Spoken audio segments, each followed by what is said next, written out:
Well, it's time. Let's begin it.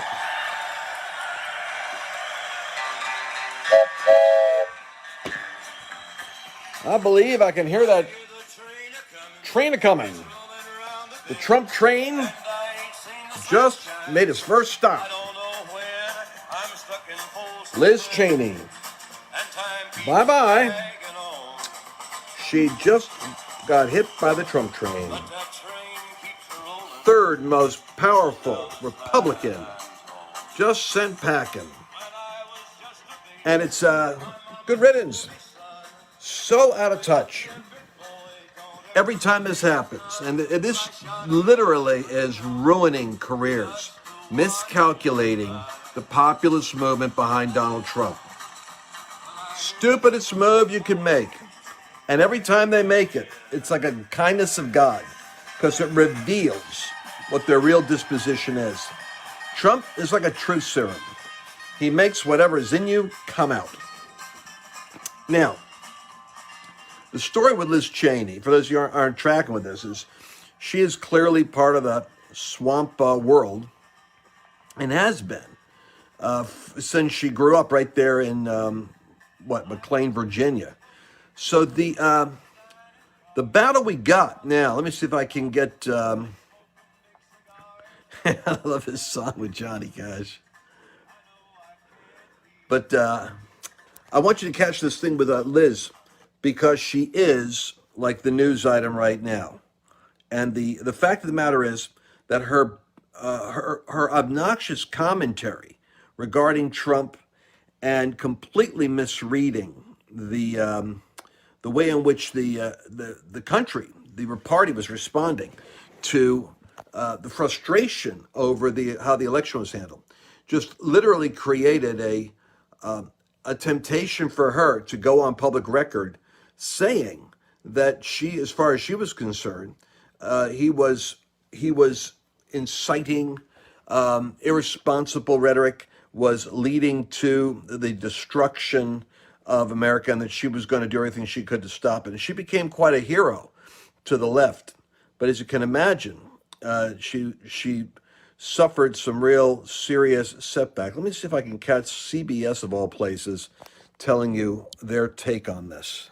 As GOP conference chair, the Wyoming representative was the number 3 Republican in the House, and she was voted out of that position after publicly denouncing former President Trump's false claims of voter fraud during the 2020 Catch election. it, false claims. Despite her ouster, Cheney says she will remain a vocal critic of Mr. Trump's.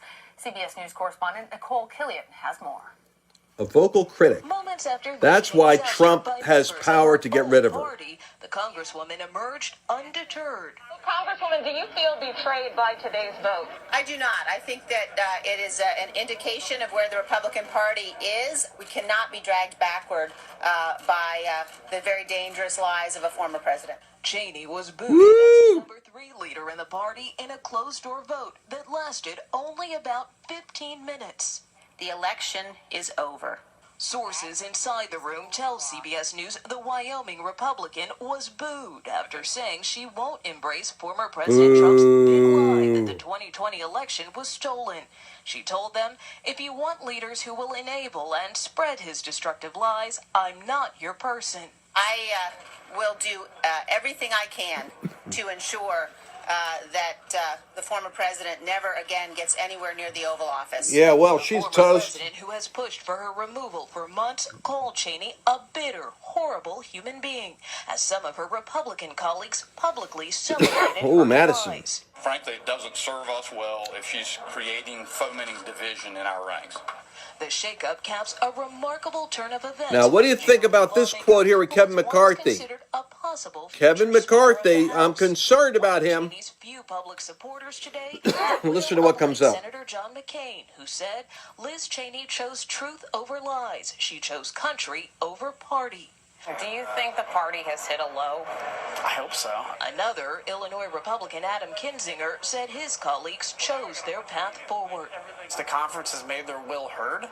They want to continue to go along with this kind of Trump vision. Illinois, of the party. get rid of this guy. And Nicole Killian joins me now from Capitol Hill. Nicole, just hours after the Cheney vote, House Minority Leader Kevin McCarthy All right, watch said, this. I don't think anyone is questioning the legitimacy of the presidential election. What? But that seems to contradict why many believe the Congresswoman was actually voted out of her position. So does McCarthy's statements track with the rest of the GOP? And where does the party stand in terms of their support for former President Trump and his continued calls that the election was illegitimate? Well, McCarthy did speak to reporters back here at the Capitol after that White House meeting and said, this isn't about how any members voted with respect to impeachment. This was really about who can best deliver their answers the message. question. That's kind of how he is couching that, and that really is, in his view and in Republican leaders' view, the main reason why this vote took place today. They felt that after a certain point, Liz Cheney was becoming a distraction, and while certainly many argue she... A distraction? A distraction? My gosh. She was like a constipation to the system. All right, so listen. So Liz Cheney's out. The power of Trump. This guy, not in office, without a social media platform, can simply say, and there goes the third most powerful Republican. Don't think Nikki Haley doesn't regret talking to Liz Cheney and the two of them getting together and going, oh, that Trump, he's done as much damage as he's done good. She's toast. We're not going to forget that. You know why? We're just looking for people that want to have an honest election, understand inflation's going through the roof, unemployment is back, Russia's heading for the Ukraine, China's flexing its muscles to take Taiwan, the Middle East stupidity of the Biden policy with Iran has emboldened them to fund Hamas in order to put 1,000 rockets down on Israel, while American news organizations go, oh, it's terrible what the Jews are doing over there to the poor victims, the Palestinians, after 1,000 bombs get landed on them. America's waking up. It's a strange awakening, but it's a good awakening. I think it's going to take a lot of pain. Remember Trump saying, you'll be tired of winning? Well, this is the opposite of that. It's called, how much pain does it take before you realize you made a boo-boo with Biden? So anyway, now the gas prices are up, of course, because the pipeline, he's shut down, and then they do business with China. We got hackers that get in, and they basically hacked right into our, gas line from Texas to the Northeast. Oh, got a little muscle cramp there on my left leg. Whoa, boy, was I walking yesterday. Man, did I take Annabelle had me walking. Where was I? I was in New Jersey, Cape May, New Jersey. Woo, I walked a couple miles. Better stretch these limbs out. Okay, so listen. The Trump train is moving. But let's take a look at what's going on here with the Israel ambassador. I want you to catch this. We're doing multiple news sources. Biden actually gave Hamas millions. Hamas used the money to buy weapons. Biden gave Hamas millions. That's smart. Break down what's happening. Do acts like this, do they not leave Hamas feeling powerful? Here's the Israeli ambassador. Stand out to you? Well, there were a few steps taken by the new administration. They decided to re-enter the Human Rights Council, this notorious organization. They decided to renew aid to UNRWA organization, despite the incitement in UNRWA schools. It's hard to understand what they're saying. They sound a little bit like a French Elmer Fudd. I think the most problematic issue is the JCPOA, the Iran deal, the appeasement of the Iranians. Because the Iranians are very involved in everything, even in the cycle we have today with Hamas, the technology for the rockets, the funding for the rockets, it all comes. All the technology came from Iran. The U.S. will re-enter the JCPOA, and the Iranians will have billions of dollars to spend on their proxies, including Hamas. So one question that really hasn't been answered or even touched on is why does the mainstream media so often leave out facts when it comes to this conflict? Ambassador, you've seen these networks because they're full of the devil. Attacks, and what really is the inevitable Israeli response as just a cycle of violence or excusing the murder of innocent Israelis as some sort of built-up anger over occupation. Right. They're trying to justify. Well, of course you have to kill Israelis because the suppressed and oppressed victim status of the Palestinians, which, by the way, you know the story of the PLO? In 1948, when Israel was formed, the Arabs were brought in from all the surrounding nations and the Arabs that were there in the land in the hopes that the Jews were going to get wiped out and they were going to take over their houses and their property. Well, when the Jews in 1948 held the land and defeated all the other Arab countries around them, it was kind of amazing because they weren't even allowed to have weapons. They literally had to smuggle in weapons and disguise them as farm equipment in kibbutzes so that Benjamin Disraeli could arm them and train them because Britain pulled out and didn't allow Israel to have an army to protect themselves. 1948, America wasn't quite there yet. They recognized Israel's right to exist as a nation, but we weren't given any military help. They had to fight on their own. Shockingly, they defeated all the Arab nations around them. And when the Arabs were there that didn't get the land and the houses that they thought they were going to get when the Jews got killed off after the Holocaust of all things, really great hospitality there. None of the other Arab nations will let them come back in. So now you've got an indigenous population of hundreds of thousands of these people displaced. They don't have the property that they had before. Now it's under Israeli occupation. So they've lost the land. They were thinking they were going to expand, and they had no place to go because the other Arab countries, with all the real estate they've got, wouldn't let them in. So they carved out a part of Israel and declared that they want the east part of Jerusalem and they want to be an independent nation. And Israel says, well, it's kind of hard. I mean, you say we're a terrorist nation. You want to wipe us out. Do you think maybe we should start with giving us acknowledgement that we have a right to exist? No, you don't have a right to exist, you thieves. So that's been the dysfunction of the Middle East. So don't let anybody taught you nonsense about the oppressive Jewish people there, because the story of the PLO was they didn't exist as a nation to begin with. They were created by the failure of the Arabs to kill the Jews off and remove them when they became a nation in 1948. Now, what's happening right now is obviously Israel has an advantage in terms of they don't have an advantage in terms of 1,000 rockets. But they do have sophistication. So they got 1,000 rockets, and they're going deeper into Israel, which is just plain destructive. But they're incentivized by money from Iran. And because Biden has taken sanctions off of Iran without any consequence, and Iran goes, well, thank you. It's kind of like, having a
snake that was held back. As soon as you take the pressure off, it goes to strike. And so this is just the stupidity of Washington politics. This is why Trump ran for president, because he said these guys do stupid stuff all the time. Well, this is the stupid they do. And here's the sad thing. They think it's really shrewd. They think they're smart. They think Trump screwed things up by brokering a peace deal that destabilized the Middle East with too much peace. So they're going to go back and destabilize it so that the peace kind of stops and get it back to where it was before. Talk about an idiotic foreign policy. Anyway,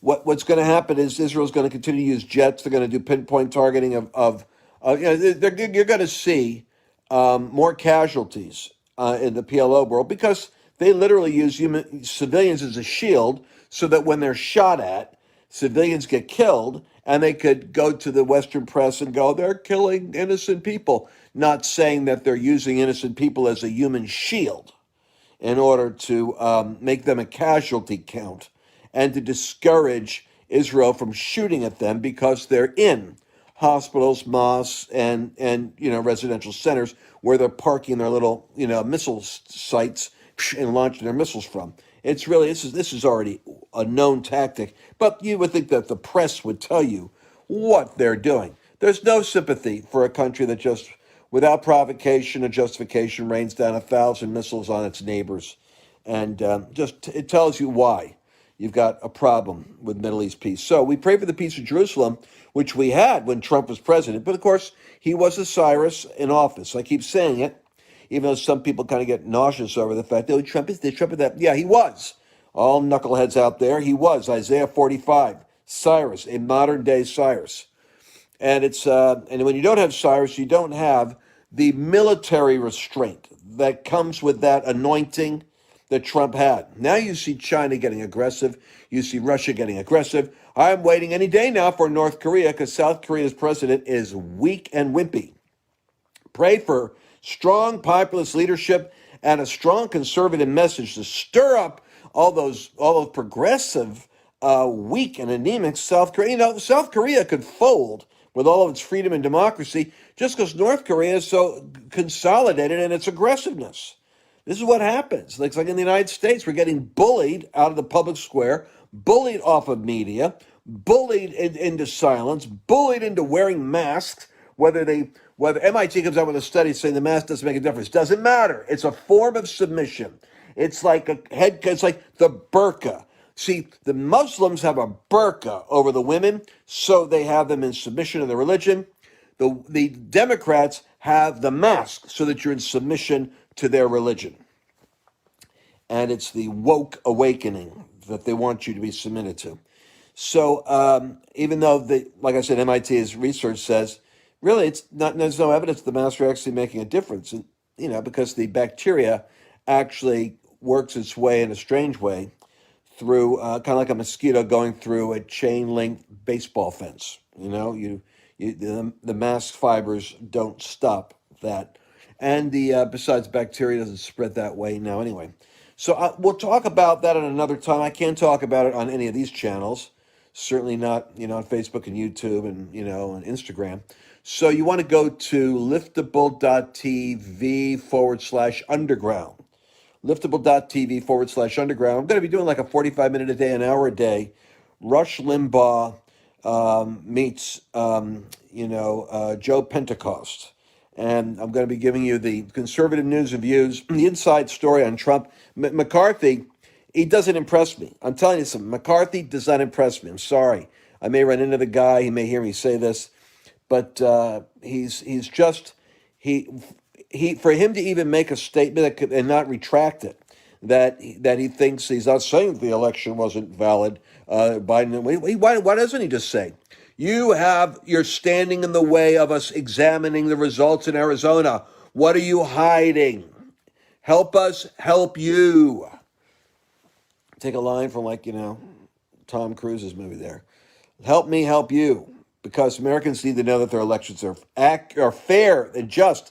The H.R. 1 stupid thing, if they want to do, they want to take a lawnmower across all the states and destroy every state's ability to have its own protocol for voter ID, for voter checking, for voter integrity. The federal governments will wipe it out, bombarding the average, mini mind out there with this. They're trying to take away election fairness. The Republicans vote for election fairness. And they always come up with these titles for stuff. Election fairness, election equality. And in fact, it's the exact opposite.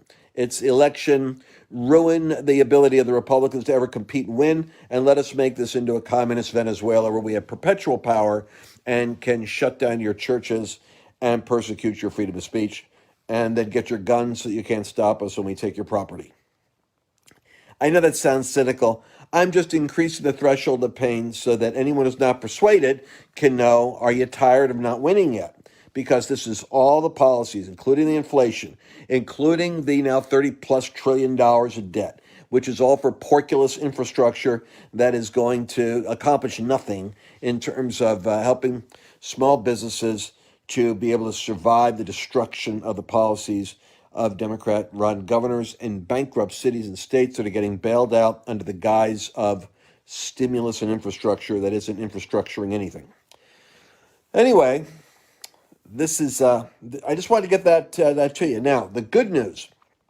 The good news before I sign off, South Lake, Texas, decided when they started looking at the critical race theory curriculum coming into the schools, they mobilized. The churches mobilized behind the scenes. You know what they did? They put 1,000 civic leaders to get involved with the school board, get involved with the mayor's race.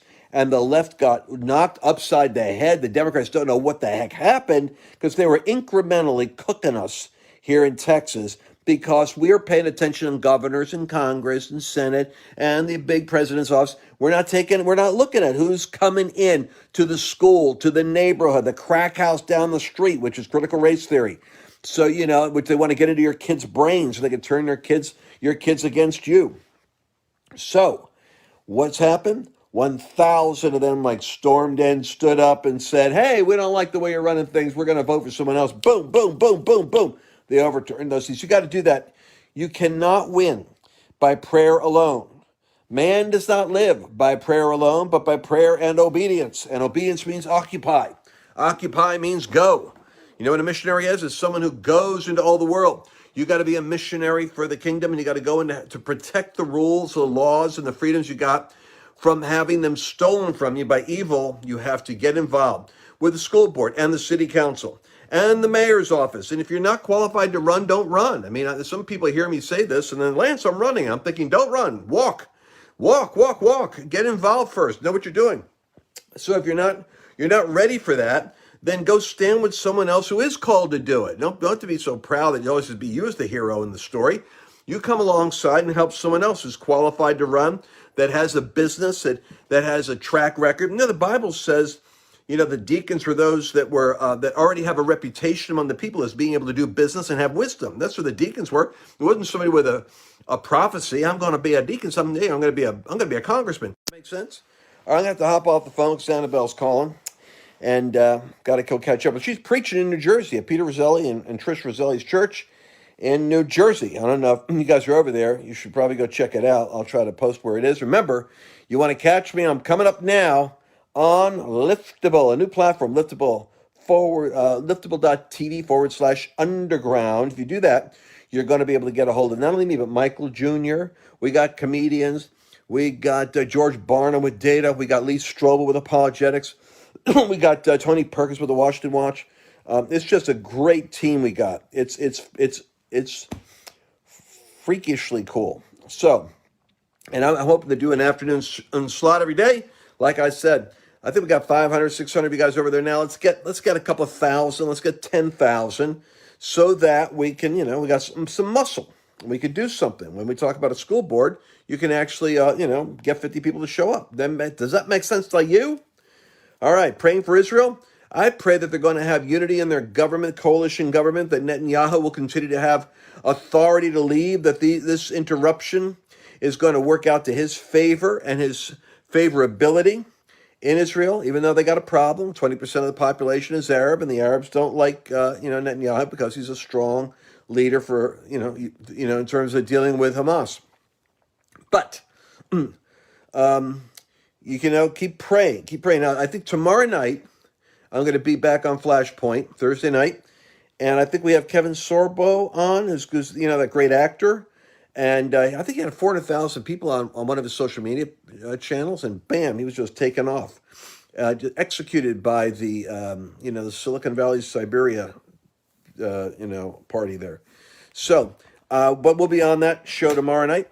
I'm looking forward to keeping in touch with all of you and taking a look at what Donald Trump is going to be doing, because he's coming back with a vengeance. He's back on track, and I can hear that train coming, and that train is coming with Donald Trump on it. And the good news is that what's happening with him is he is looking at those midterms, and I'm believing that if we can have that prayer movement going, there's a lot of Christians aren't happy about what I'm talking about. I'm saying I want to really see those rallies become revivals. And they don't want that. Well, I'm sorry. I think they're missing it. They're just weak-stomached over politics and anything. But Trump's going to be righteous, and he's going to take a right stand. If he's going to speak the truth for the nation, then we're going to stand with him. And we got DeSantis, we got Cruz, we got Pompeo, we got some strong leaders. And I believe there's some strong women in Congress we're going to hear more of. Talk to you soon. Share this, share this, share this. I love how you guys share this stuff. Keep the messages alive and let people know that there's hope. The awakening is going to agitate. This is an agitating awakening, but it's going to be the medicine needed to save America. And I'll talk to you soon. I hope you enjoyed this video. And if you did, would you let me know? Just click like over here. And if you want to be notified about future broadcasts, then just click subscribe.